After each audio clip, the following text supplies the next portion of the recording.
Good afternoon to everybody, and our gratitude, I think, on behalf of this entire team of panelists to Dr. Bhatia, World Education Congress, for making this happen. We've been listening to a lot of thought-provoking conversations since morning, and the last gentleman I already commented was really wonderful. Thank you so much for it.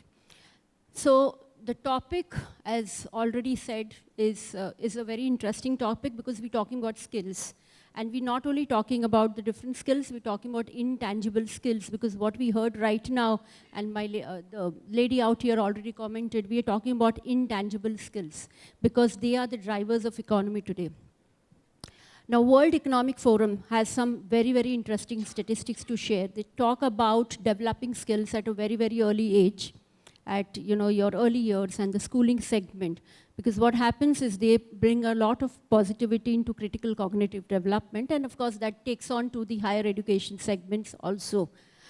The survey and statistics say that World Economic Forum says primarily, if you invest on one particular skill, which is collaborative problem solving, it can raise the GDP to as high as $2.54 trillion. And these are facts and figures which are there all across. So it also says that we need to be investing in different skills. Today's the drivers of economy are not only asking for critical thinking and your analytical thinking and those kind of skills, but they're talking about the humane skills that the lady out there in blue sari just spoke about. They're talking about socio-economic development. They're talking about the three important C's: collaboration, coordination, and communication effectively. These are the drivers of economy.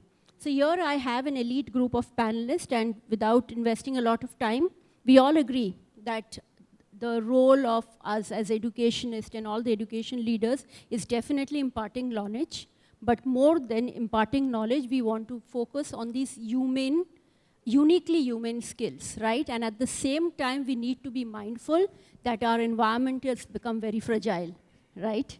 Okay. So with this, my first question goes to an elite group of panelists that I have. Before going to the questions, let me quickly talk a little about their profile. They have, trust me, ladies and gentlemen, they have huge profiles, and it's a very challenging task for me to really, really cut it short. I have Dr. Suvarna, who has more than 20 years of experience with higher education sector. She's presently the Associate Professor and Head of School of Education, University of Nottingham, Malaysia, and the Research Lead of Sustainability and Transformational Education Research Cluster. Among her various other accomplishments, she's founded the first student-led eco-campus work group, and that has given her a bronze award under the Malaysian Foundation for Environmental Education Eco Campus Program. I think a big round of applause for her. We have Dr. Did you clap? We couldn't hear anything. A big round of applause for them, please. We have Sangeeta Kapoor here. Sangeeta has 31 years of experience in education and child development. She believes that ability and intelligence can only be enhanced and developed when child is given the necessary encouragement, focus, and environment. Equipped with a very strong exposure with different boards, she believes that to develop mechanism, we need to fuse the finest practice from various curriculum and believe in the value of inclusive education and benefit of dealing with kids who have special needs. Sangeeta, we are honored to have you with us. Thank you so much. Thank you. We have Anis Alicia. She's the Director of Institute of Teacher Education in the Tun Abdul Razak campus. She was instrumental in coordinating the BA twinning program between the Malaysian campus and the University of Otago, New Zealand, winning recognition from France to her various contributions as panel writer, online tutor-led blended learning programs for the teacher educators between Asia and Europe, a project which was funded by Erasmus and European Union. Ms. Anis has received several recognition for her contribution in education field, particularly in enhancing the quality of teacher education. She has been awarded thrice, ladies and gentlemen, by the National Excellence Service Award in 1999, 2009, 2020, by the Ministry of Education, Malaysia. Big round of applause for Anis. We're looking forward to listening from you. We have Dr. Preeti. She's got over 16 years of diversified experience in the field of human resource and knowledge management with names like KPMG, Yahoo, National Instrument, and Accenture. Dr. Stanley found her calling in teaching and is currently the Associate Professor and Head of Corporate Communication Department, wherein her expertise lies in executive communication, human resource, and marketing. Dr. Preeti, thank you for being here. We're really excited to hear from you. Finally, we have the walking, talking computer, Miss Hazel, Associate Professor Hazel, Vice Chancellor for Administration, University of Philippines, a certified Microsoft Innovative Educator Research Excellence Awardee from the year 2018 to 21. Big round of applause for her. She completed her doctorate in IT, University of Manila. Additionally, the special problem she is handling aligns with her fields of specialization, which includes human-computer interaction, especially dealing with chatbots and AR. Research-related collaborations utilize AR with focus on innovating pedagogies, apps to improve healthcare student classroom experience, and chatbots used in air travel and ethical issues as well. We are excited. So you know we've got panelists who have expertise from different walks of life. My first question quickly goes to Sangeeta. So the flow is that each panelist would get 1 or 2 questions max, and then we will have maybe a Q&A session with the audience. That's the reason we did an elaborating reading of their profile, so that if you have your questions, please document it well. So at the end, we will have a Q&A segment. So Sangeeta, with your background of excessive curriculum research, how important is it to have early intervention, especially during the formative years, in developing the right skill for making students future ready? What are your thoughts? Thank you. Thank you, Mrs. Mukherjee. Let me take you down the memory lane. I mean, especially for people my age who've done their education, say, in 70s and 80s. Let's go back down when we were in school or in college. There are so many jobs that exist today that we had not even thought of. Do you agree with me or not? We had not even heard of it, right? But, they're there, and we've also adapted to it. Now, when we say future ready or preparing children for jobs, what am I preparing the child where I don't even know what job will exist? The new term that I heard today was prompt engineer, right? These are new terminologies which are coming our way, so we really don't know what am I going to prepare a child for. Having said that, doesn't mean that we're not going to prepare children for. I feel that every job that exists today in the market broadly has 2 categories to itself. One is the technical know-how of the job, another is the behavior aspect. I heard Kavita talking about the attitude, skill, and knowledge. These 3 things are very important for any job. You may have the knowledge, but if you don't have the attitude or skill, you will not succeed. If you have the skill and knowledge, but you don't have the right attitude to deal with people, you will not succeed. Now, technical aspect of any job, probably higher, education institutes. Of course, the work of it, its pre-work also is done in schools because there is a prior knowledge required to reach there, is probably taken care at the higher institute. But the other 2 aspects, attitude and the skill, that has to start very early on. Skills when we talk about collaboration, grit, perseverance, adaptability. Somebody in the morning was talking about. So, I mean, just to give you an example, a doctor probably who had done his, master's, a surgeon, say 25 years ago, had he not upskilled himself today, would have not succeeded. They have all had to do it. We as educators had to do it during COVID time. All of us. Who had thought that we could impart education to a 4-year-old through a machine of 12-inch by 12-inch? But we all had to upskill and do it very fast. So in this fast-changing world, what is absolutely required is that we build in this attitude and these skills early on so that they become habits when they grow up. Collaboration, what we talk about. It all starts on very early. That's when it becomes a habit when you are there. We can't leave, like a lady just said, that life skills in higher education, it's important, but it has to start probably at a very early age for any child to develop it or make it as a habit so that once he gets into that job market, they are ready. Another very important thing, which is probably key to the success today is ability to adapt and learn. So learn, unlearn, and relearn is very, very important. That's when you succeed. And when you give that opportunity right from the beginning is when children will be able to do it higher on.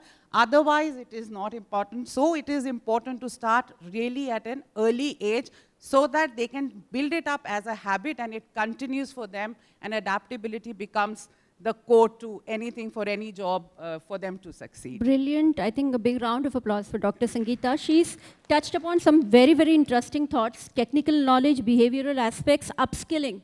And she did mention COVID. So COVID upskilling, I don't know whether it was by chance or by choice. But yes, definitely adaptability is something very, very important. And here we're talking about who does that at the early years. The teacher educators, right? So my next question goes to Anis. Anis, you've been into the institution of teacher education with a lot of research and that kind of area. And we know that this profession is very, very dynamic.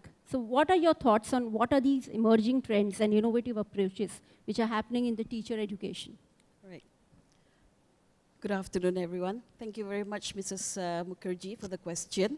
On emerging trends and innovative approaches, I would think what Kavita has been talking about, what Mrs. Mukherjee has been doing in her schools, those are the future trends. So these schools I see, because I was listening to them, to Kavita and as well, I had conversation with Mrs. Mukherjee. Their schools are already, I would think, 10 years ahead of some of the schools, what they're doing in the schools, in which the focus is no longer on how the teacher teaches, but how the learner learns. It's no longer about what am I going to teach in class today, but it's more of how am I going to impact my students today?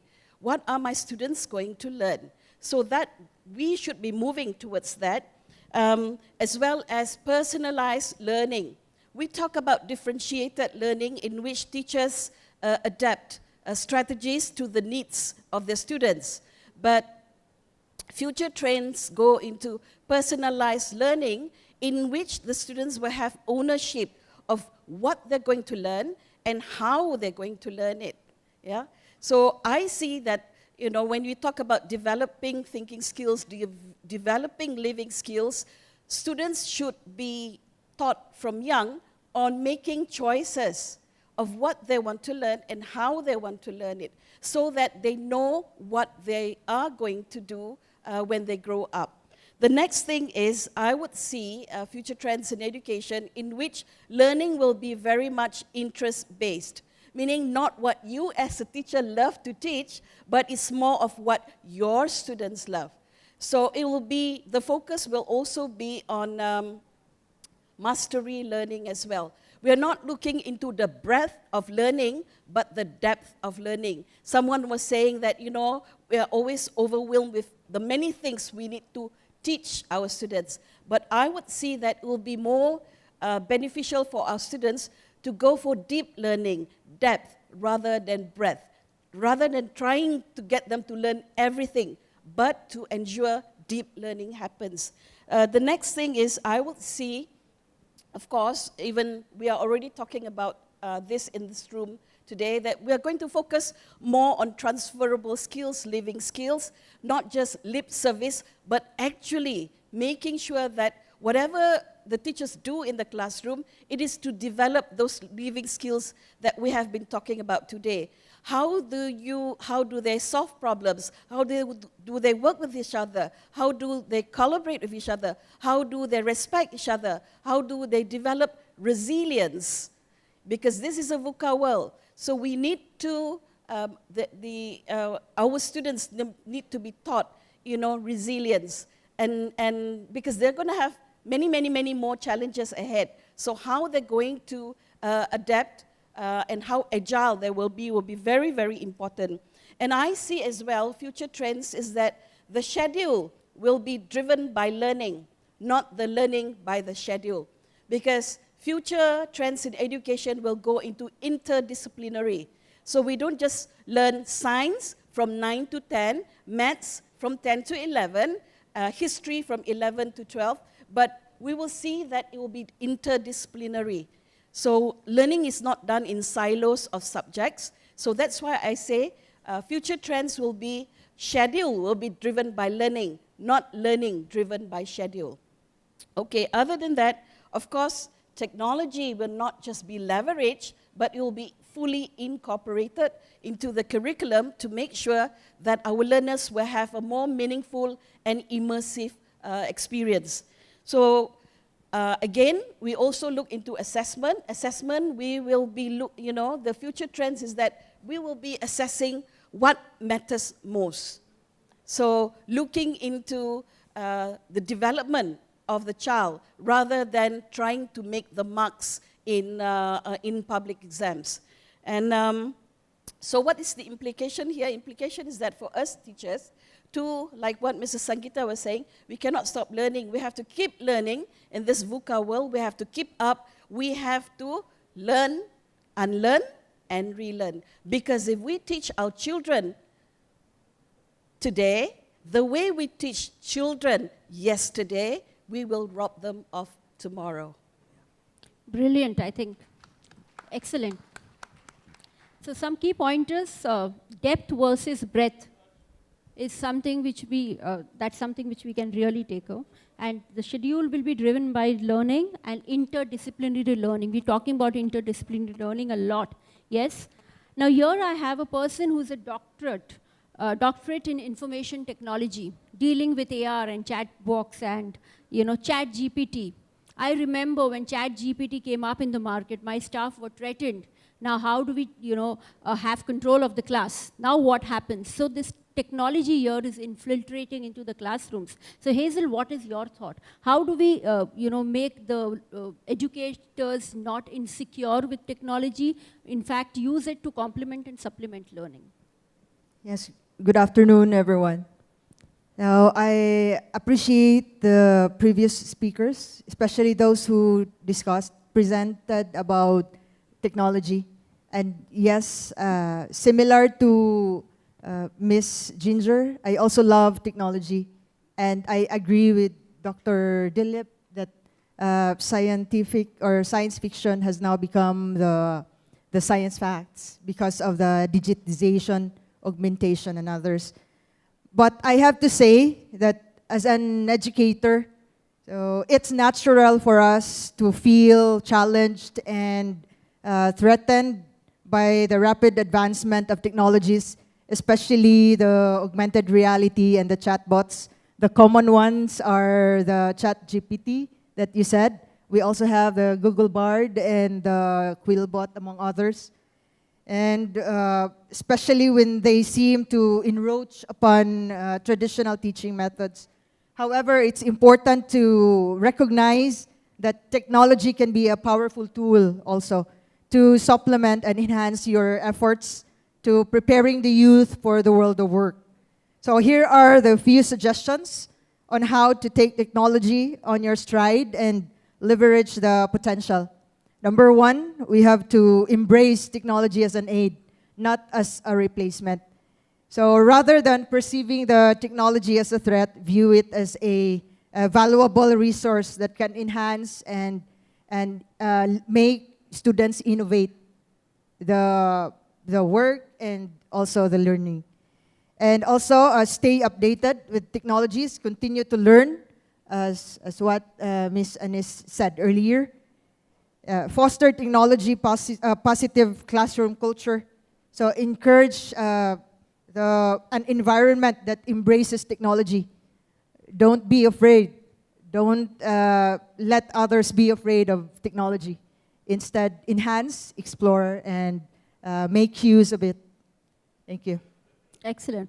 So I think the moral of the story, what Dr. Hazel is trying to indicate is if you have technology as an aid to your learning, things don't go offhand, right? So here I just remember, I can narrate a beautiful anecdote. I had this teacher who used to give me India and world toppers year after year in mathematics. And she said, I can do everything, but don't allow me, don't force me to go and touch that computer. I am wonderful in the class. My students listen to me. There is no distraction, and I give you toppers. So what's your problem?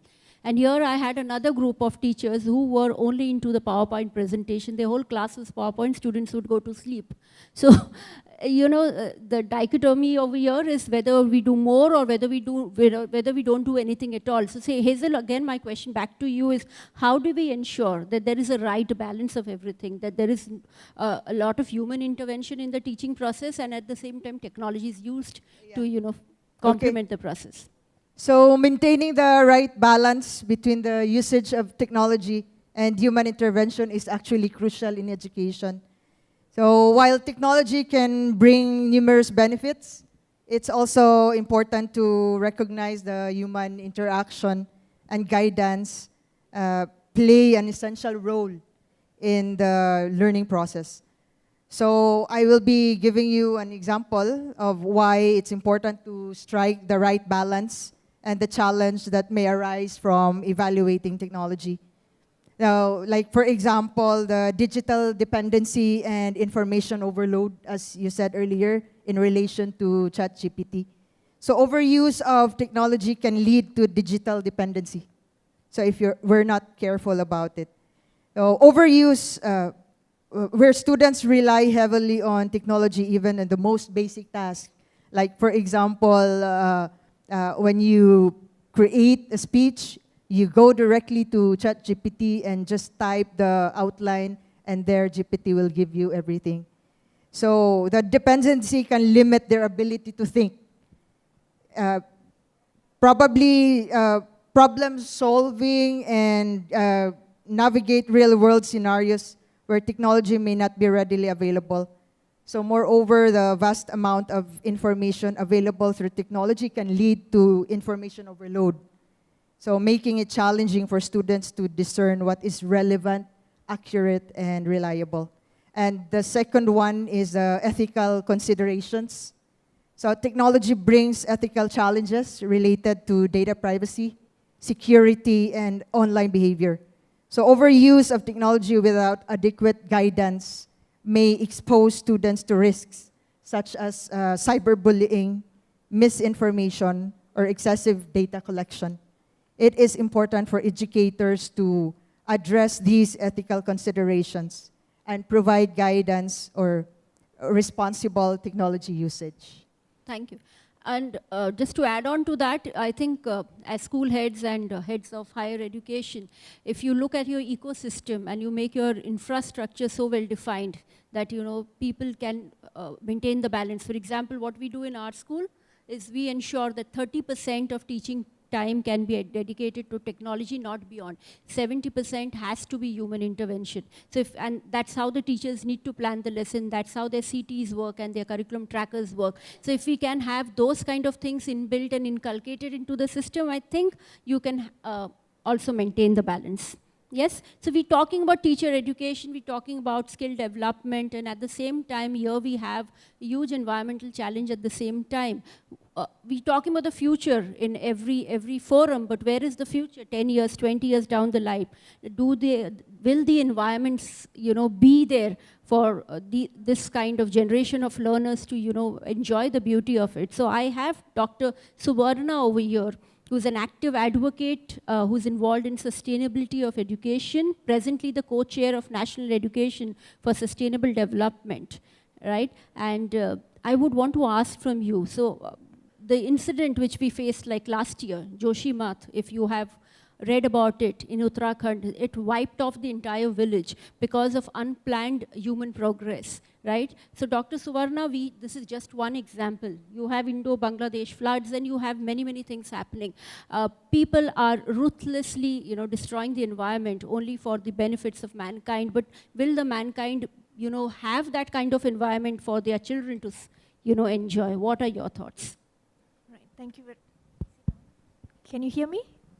Yes, okay. Thank you so much, Mrs. Mukherjee, panel members. Thank you for this opportunity. So I'm going to talk about this. I'm going to contextualize it from a higher education perspective. Sir just now also spoke about higher education. And being in this sector for almost 20 years now in Malaysia, I have a little bit to share. Yeah?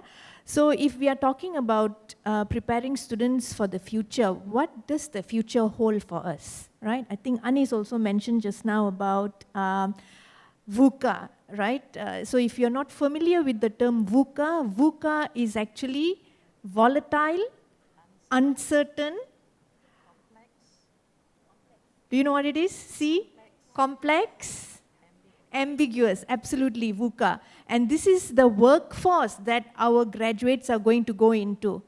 All right, so increasingly, you know, our graduates are not able to sustain themselves when they go into the workforce. Now, I'm talking about this from the perspective of what's happening in Malaysia, based on my experience, yeah? So, for my PhD, I did a study on engineering education for sustainable development, and I looked at the extent to which Malaysian engineering graduates are prepared when they go into the workforce. And real data from members of the industry suggests that the graduates are not ready, all right? And industry is not prepared, right, to capacity build these graduates. So where's the problem? Where is the problem? Why are our graduates not ready? So the problem is very simple. It is within the universities, actually. The curriculum that we develop in the university, is it good enough for what's happening in the industry? Hazel spoke about technology. Technology is rapidly evolving, right? So is environmental issues rapidly evolving. Examples from India, we have examples in Malaysia as well. Lots of this happening, but our graduates, particularly engineering graduates, have almost zero knowledge about how to deal with these real world problems when they go into the workforce. So how can we then look into the curriculum development, right? So the first thing is to make the curriculum industry relevant. And industry here doesn't necessarily have to mean engineering industry or pharmaceutical industry. Our graduates are increasingly going into other industries, like working in NGOs, starting up their own social enterprises. So making the curriculum relevant to these industries should be the way forward. But are universities actually doing this? So that is something, food for thought, yeah? Food for thought. Now, I spoke about engineers because engineering education is my passion. But now, as the head of School of Education in a British university, which has a campus in Malaysia and China, I increasingly believe that teachers have a very, very important role to play. All of us, yeah, we have a very, very important role to play because we are developing future leaders. Now, if we as teachers do not understand what climate change is, what global warming is, how to deal with these challenges, and we don't know how to explain this to our children, we need to get ourselves equipped with this knowledge. So that brings me to my second point, Mrs. Mukherjee, which is interdisciplinarity, which is what Anis also mentioned. It's very difficult when you're the last panel member, yeah? All your answers are taken by the other panelists. Okay. So, but interdisciplinarity. So again, what is interdisciplinarity or transdisciplinarity, right? Working with disciplines beyond your discipline. Very important for us teachers to know this and understand this. Unfortunately, we don't have this knowledge. We don't have enough knowledge in this, right? So imagine now kids coming to school having information about, Mom, you know, ma'am, you know, there's so much heat. There's a heat wave. Can you explain more about this to me?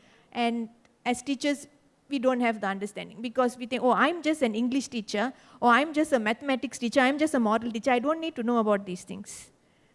Is that right? Should that be the case? It should not be the case, right? We need to have this information with us.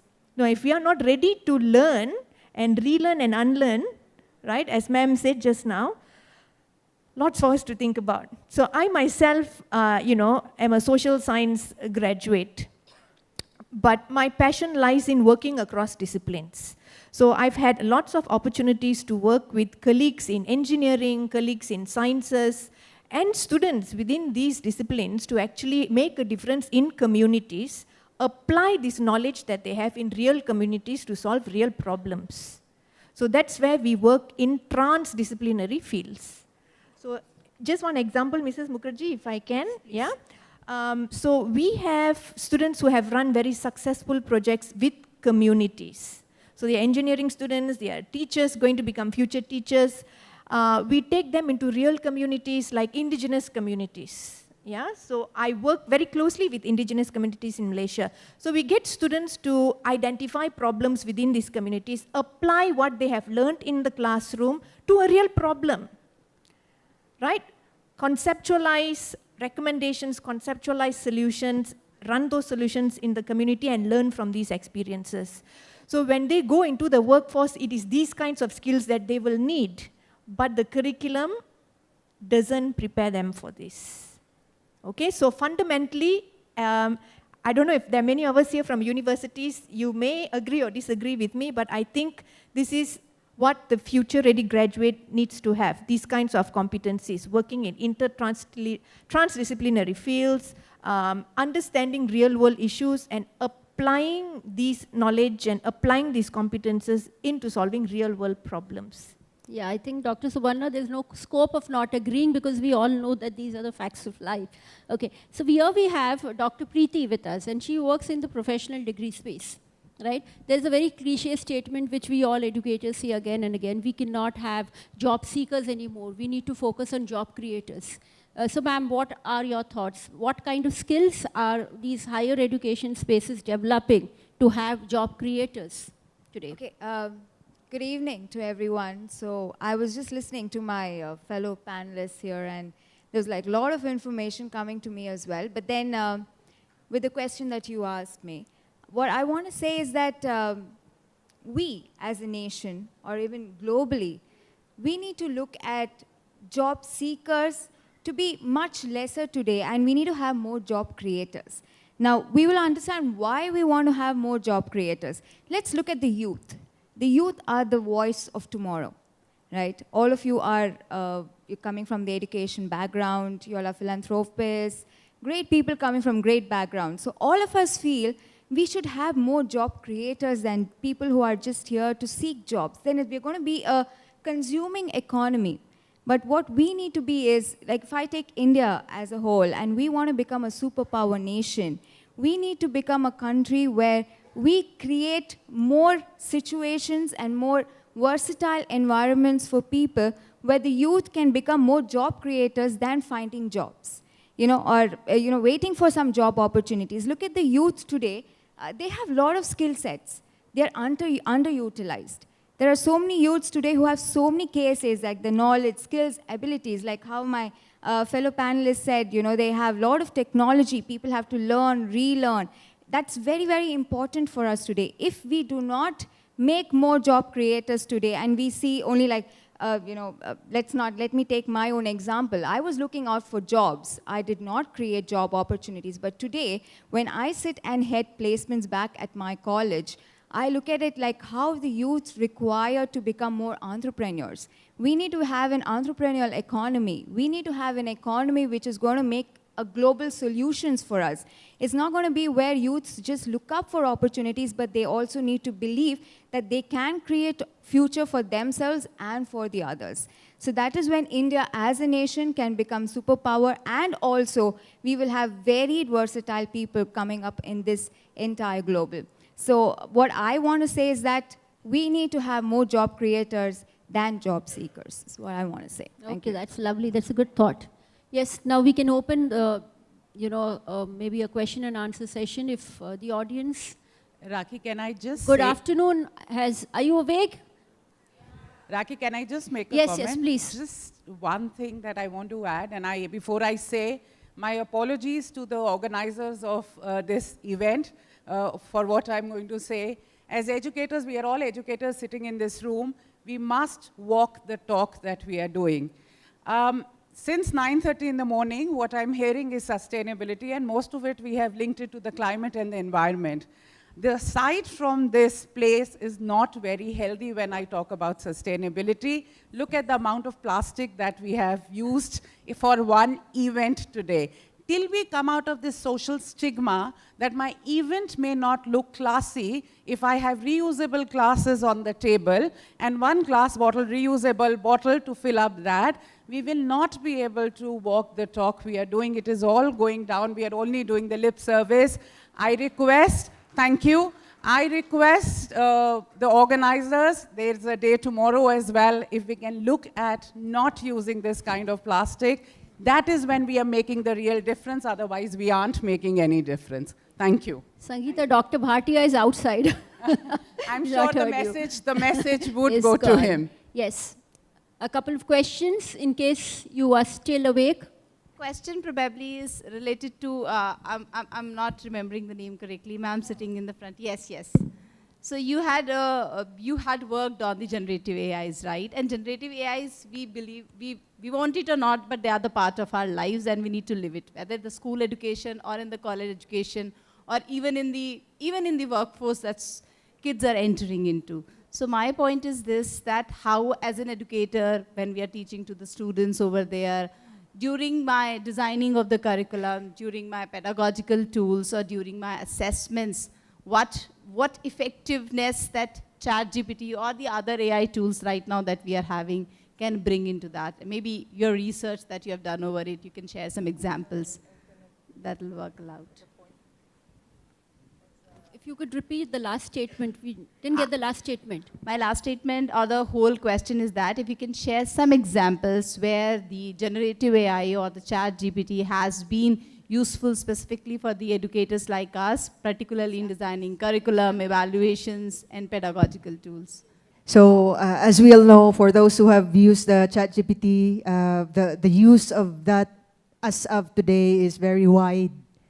So I'm not limiting everyone's concept and ideas on how to use it, but basically you can use it to enhance your curriculum. For example, how the concepts are being built and how the outline of the topic are being presented, because ChatGPT is very helpful when it comes to that.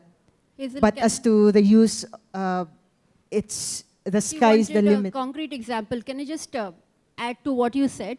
I have personally used ChatGPT when I had to do some kind of a presentation. So personally, I felt it was giving me a good line of thought. Because if you've seen ChatGPT, if you ask the same question a little differently, it'll give you different pointers. So it definitely aids you in giving you a good line of thought. But then how you put it on the table or how you communicate the purpose is again individualized. So that is how, maybe that could be one example. If you could speak to your English teachers, and you know, we had this, at least I am an SSC product. Yes. So when we had to put in an essay or, you know, write about something, the teacher would give us some pointers, you know, some dotted pointers that, you know, you can think and write in this direction. That is where ChatGPT can come into play. So it's aiding the teacher. But then afterwards, every individual, like the sir out there or the lady out here, would have a different way of connecting the dots. That different way of connecting the dots is where the teacher steps in and assesses the thought or the way, the thought process of the child. So definitely it can be of good use. All your, you know, those Google surveys and what are those, the doodle boards, etc., everything, how you take surveys, you know, by the raise of hands, show of hands, all that can be quickly by a press of a button if you have your apps and all that digital devices in the classroom. So definitely technology can be of good use. What is important is the proper way of communicating and a proper mindset of educators like I and Ani. Yeah, we were discussing over the dinner lunch table. She wanted to do a project. Maybe you can talk about that example of the project which we were discussing and the resistance of your staff community, and then finally how good, you know, you shaped it. Right. So I was just sharing with Mrs. Mukherjee on this program that we did with in-service teachers, not the undergraduates, but the in-service teachers. So we wanted to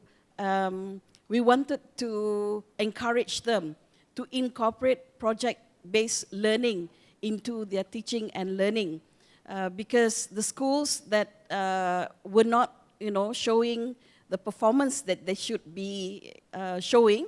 So what we did was first of all, we gave them the, you know, the basics of project-based learning. And I was just sharing with Mrs. Mukherjee, in which when we started talking about project-based learning, you can see the looks on the teachers' faces. First, apprehension. another one, another project, another program. What is this now that you're asking us to do? So when we talk about project-based learning, how we make use of projects so that students learn through the process of completing the project rather than focusing on the product. And most of them were saying, I don't think my students can do that. Some of them can't even read and write. How on earth am I going to do project-based learning with them? And then they were saying, we don't have time to do project. You know how long it takes, it takes me to get the students to complete the project. What about the syllabus? Who's going to take care of the syllabus? That was their initial reaction, and telling us that, you're making things worse for us. You coming here telling us to do project-based learning. And what we did was the first week of training, the first 2 days was really challenging because we only see faces of, how do you call that? How do you describe? Not even apprehension, they were unhappy. Yes, they were unhappy with it. And then so I told my team, be patient, just walk them through that. And the thing is, when we did the training, they show us, okay, give us a template. How do you do it? So I told my team specifically, no template. Because if you provide the template, that's the thing that they're going to do, and they're going to say, oh, Institute of Teacher Education say use this template. So they will be using it over and over again. So I said, no template. They're so used to having template and just taking it and then doing it in class and say, there, I did it. Say, happy now, So they were even more unhappy with my team because I said, no template. You have to come out with your own project-based learning and how you incorporate the different skills that you want the students to learn. And then after that, done, 1 week of training, and then they were supposed to carry it out in the schools.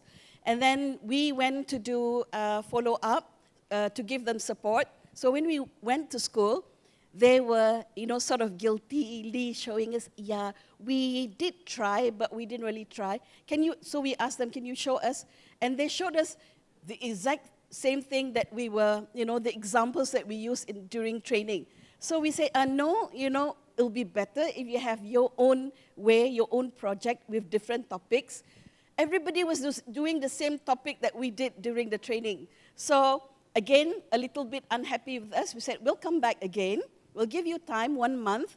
And then 1 month later when we came, I tell you, it gave us goosebumps. When we came to the school, and they were so excited about it, they were telling us that their students were so excited about the projects that they did with their teachers, and they start to, when they meet the teacher, they say, teacher, when are you going into our class? We don't want this teacher, we want you to teach us instead. So what happened was that when they saw how excited their students were, how excited, how eager the students were to learn in the classroom, that motivated them. So just telling them is not enough. They have to go through the process. So I'm so glad that we stood our stand and said, you got to try this, and then you'll see the success, and then that will motivate you. So that's my sharing. Yeah. Amongst the audience, I think a big round of applause. It's not only sitting on the stage and, saying out jargons, but actually being on the field, doing it, understanding the hurdles, and then, circumventing the problems. That's the beauty of this entire panel out here.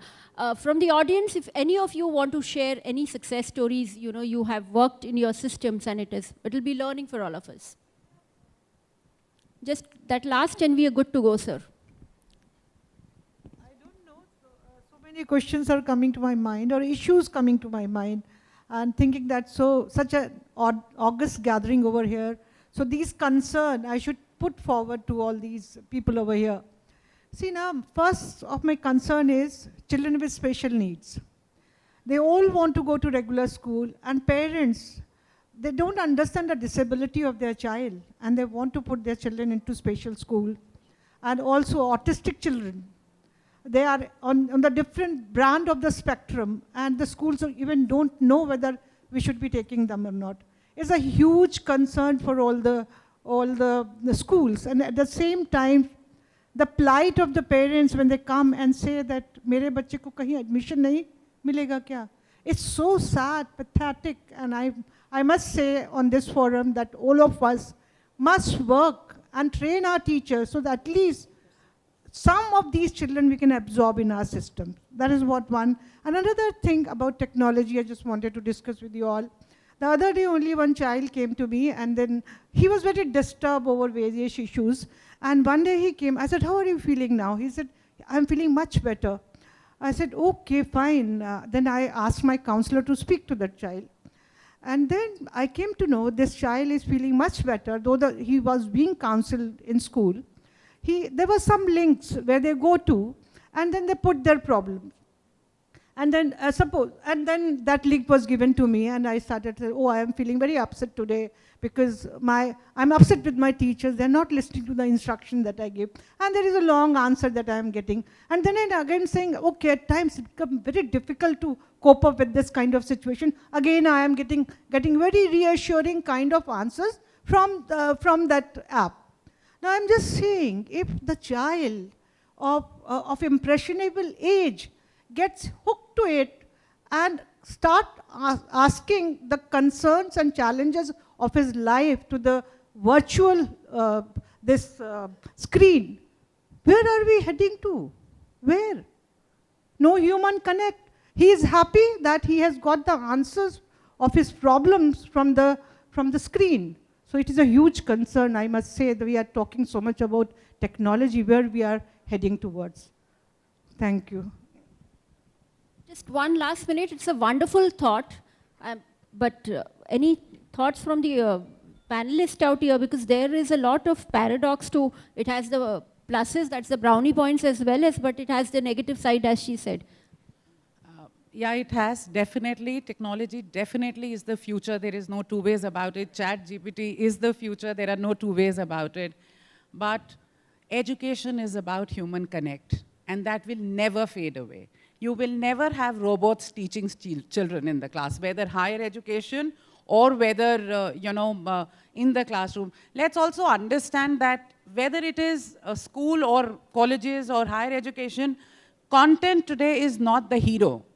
You want to have a content, you want to teach a Pythagoras theorem to a grade 4 child, it's not difficult. You'll have 10,000 videos available, worksheets, and you can make the child understand.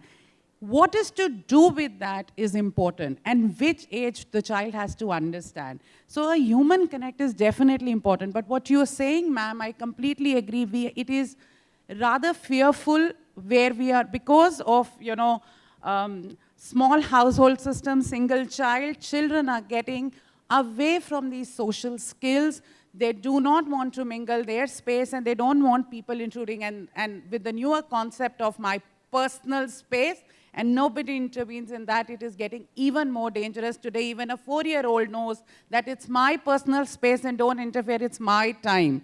We need to have a balance where we make them understand that social skills are even more important than the screen that they are watching. And the schools have to, and at home also, we have to involve them so that they are equally involved into, developing these skills through different ways. And we have to figure that out, for sure. Yeah, but why I said there's a contradiction to what you said, because if you see, especially during the board result times, where children are suicidal and they will have no one to speak to their parents, they are, bogged down with over-expectation from their parents' side, so they cannot approach parents. Teachers being teachers, they're busy with 100 other jobs. So where do these people go? They would approach counselors, but which counselor to go and all that? So technology aids, in that case, connecting the student to the right person. So you have these numbers which are there on all the different portals. But yes, the answers which are coming from the other side is a human, not a robot sitting. So it could be technology being a mediator or an aid to reach to the right sources, but technology cannot be answering the concerns. Yes, you have a thought to it? The walking, talking computer here. Yeah, I will answer to all the concerns. So number one, with regard to the children or people with special needs, I just would like to share that we have an ongoing research regarding the use of augmented reality to children with special needs. And initially, they're into the augmented reality tool and slowly learning with the use of the tool, but the study is not yet done. Regarding the, what's the second one again? Yeah, the technology of, that is used by the children already. Now, as I said earlier, let's keep in mind that the technology is just to aid learning and teaching, especially for educators. And we, parents, have the responsibility also to take charge of these children and be watchful of what they're doing. So don't let them just use it for their own good and for their own pace. So it's still controlled, and teachers and parents should be responsible of these children. Thank you. Absolutely. Thank you, thank you. I think it was a good round of panel discussion amongst us. Audience didn't ask us many questions, but over a cup of tea a little later, maybe you can interact with the panelists. Thank you for the patient hearing.